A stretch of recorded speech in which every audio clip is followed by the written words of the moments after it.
سلام رفقا، خیلی خوش اومدید به کانال خودتون.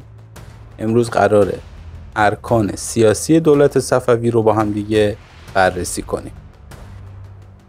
در اوایل دوره صفوی دولت شخص شاه بود و فرمانروایی و قضاوت رو بر عهده داشت.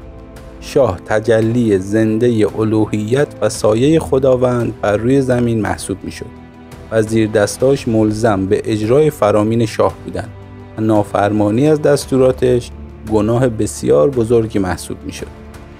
هر صاحب مقامی که در دولت بود بنده شاه محسوب میشد و جان و مالش در اختیار شاه قرار داشت.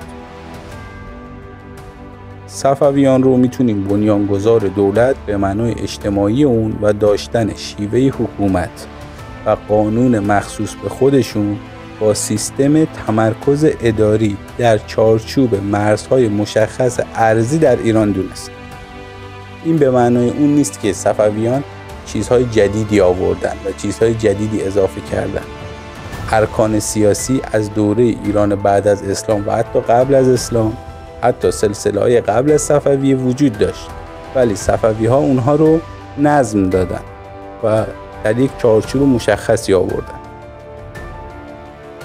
در اوایل حکومت صفوی بخش‌های مختلف حکومت، یعنی بخش مذهبی، بخش سیاسی و بخش نظامی، از همدیگه جدا نبودن و مناصب و مقامات به طرز عجیبی تو کار هم دخالت می‌کردن، یعنی هیچ تفکیک قوایی وجود نداشت.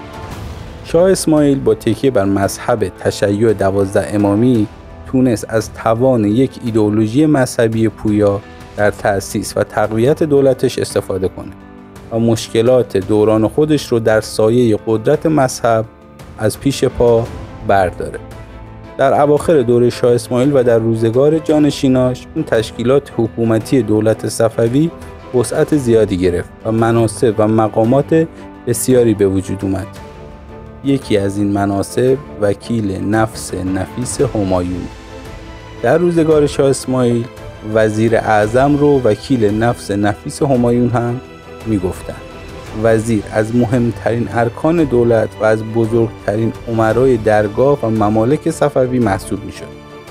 کارش چی بود؟ اداره امور بازرگانی، جمع‌آوری مالیات‌ها، اداره کارگاه‌ها، همه اینها با وزیر بود و این امور رو زیر نظر میگرفت تا زیر دستاش تخلفی مرتکب نشن. نخستین کسی که به مقام وزارت اعظمی رسید حسین بیگ شاملو بود که در سال 907 هجری قمری به این مقام رسید و 6 سال در این مقام باقی موند. بعد از حسین بیگ امیر نجم الدین مسعود با نام نجم اول و امیر یار احمد خوزانی به عنوان نجم ثانی به قدرت رسید. اما از سال 920 یعنی بعد از جنگ چالدوران و به خصوص در دوره شاه طهماسب استعمال لفظ وزیر متداول‌تر شد و دیگه از وکیل نفس نفیس همایون استفاده نشد. یکی دیگه از ارکان سیاسی دولت صفوی منصب امیرالامرایی بود.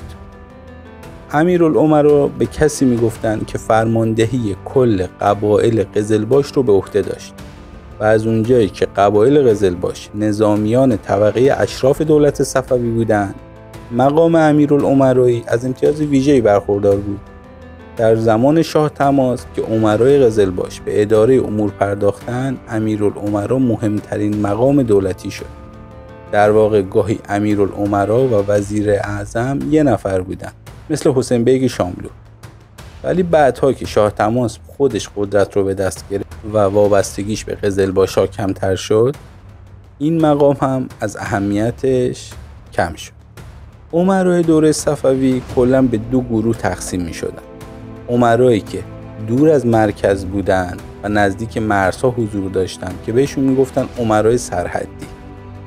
نوع دیگه ای از امرا در مرکز کشور بودن و به امرای دولتخانه معروف بودن. امرای سرحدی خودشون به 4 گروه تقسیم میشن: والیان، بیگلربیگیان، خانین و سلاطین. هر کدوم از این امرای 4گانه به ترتیبی که گفتم قدرت و اعتبار بیشتری از اون یکی داره.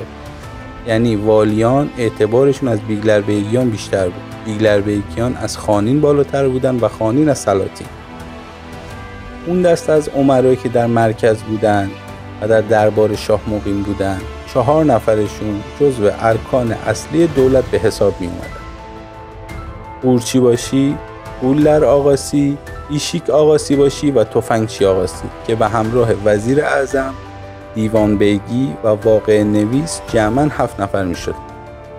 قورچیباشی عمده ترین رکن دولت و ریش سفید تمام ایلات و قبایل ممالک صفوی بود و از اعضای اصلی مجلس مشاوره عالی هم محسوب می شد. کارش چی بود؟ رسیدگی به امور قورچیان و تایید پرداخت حقوقشون بر عهده قورچیباشی بود. حالا قورچیان کیان؟ قورچی‌ها سوار نظام ترکمن بودند. به همین دلیل کلمه قورچی مترادف با قزلباش بود، چون بین امیرالامرا و قورچیباشی ارتباط نزدیکی وجود داشت. در دوران سلطنت شاه اسماعیل اول مقام قورچیباشی از امیرالامرا کم اهمیت تر بود. بعد از سال 930 تا 940 که اوج قدرت امیرالامرا بود، دوباره قورچیباشی از مرتبه بالایی برخوردار شد و در زمینه‌های سیاسی و نظامی نفوذ زیادی کسب کرد و حتی با نفوذترین صاحب منصب در دولت شد. از 955 تا 995 هجری قمری اکثریت قورچیباشی‌ها از قبیله افشار انتخاب می‌شدند. بعد از قورچیباشی مقام قولر آقاسی رو داریم که وظیفش ریاست بر غلامان دربار صفوی بود. اعطای زمین، حقوق سالیانه و درجات نظامی تحت نظر قولر آقاسی بود. قولر آقاسی هم مثل قورچیباشی جزو امرای مجلس مشاوره عالی دربار صفوی محسوب میشد. کلمه قولر به معنای غلامانه و اعضاش عمدتاً مردم بومی گرجستان، قفقاز و حتی مسکو بودند. قولر آقاسی رو عموماً از بین گروهی انتخاب می‌کردند که از کودکی به ایران اومده بودند یا از کسایی که از والدین مقیم ایران متولد شده بودند. از اونجایی که بیشترشون مسیحی بودند یا در نسل اول یا در نسل دوم مسلمان می‌شدند، در ابتدای کار خود ترک‌های صفوی یا ایرانی‌ها این مقام رو به عهده می‌گرفتن، مثل خسروبیک، مثل اللهوردی خان. یکی دیگه از ارکان دولت صفوی منصب ایشیک آقاسی بود. کار ایشیک آقاسی چی بود؟ همون کاری که امروز رئیس کارکنان کاخ سفید داره انجام میده. منتها در دولت صفوی بهش میگفتن ایشیک آقاسی، یعنی رئیس تمام کارکنان دربار صفوی، از دربون جلوی در تا اونی که تو کوچه ها جار میزنه و بهش میگن جارچی. مسئولیت تمام اینها با ایشیک آقاسی بود. حالا در مجالس شاه کارش چی بود؟ اینی که نظم رو رعایت کنه. کدوم مهمون کجا بشینه. کسی میخواد بره دستبوسی شاه باید از اون اجازه بگیره. به کسی میخوان هدیه بدن، ایشیک آقاسی باشی کارشو انجام میده. کسی میخواد به شاه هدیه بده، اون باید تایید کنه. کلاً هر اتفاقی که در دربار میافتاد یه سرش ایشیک آقاسی باشی بود. ایشیک آقاسی دقیقاً بعد از شاه وای میستاد، یعنی شاه که میرفت صحبت میکرد پشت سرش ایشون وای میستاد. یه چوب جواهر نشانی هم دستش بود، زل میزد به شاه تا کوچکترین نشونه و اشاره شاه رو متوجه بشه. حالا کسی رو میخواستن گردن بزنن، به کسی هدیه بدن، دستوری میداد، دقیق باید به شاه خیره میموند تا اگر شاه دستوری، اشاره‌ای، چیزی داشت سریع متوجه بشه. منصب دیگه که وجود داشت تفنگچی آقاسی بود. همونجور که از اسمش مشخصه تفنگچی آقاسی باشی رئیس تفنگچی ها بود. کارش هم مشخص بود، مراقب باشه تفنگچی ها حقوقشون رو سر وقت بگیرن، مواجبشون سر وقت پرداخت بشه. جنگی میشه، اتفاقی میفته، مسئول جمع‌آوری سپاهیان با تفنگچی آقاسی بود. کار تعلیم و تربیت و آموزش تفنگچی ها هم با تفنگچی آقاسی بود.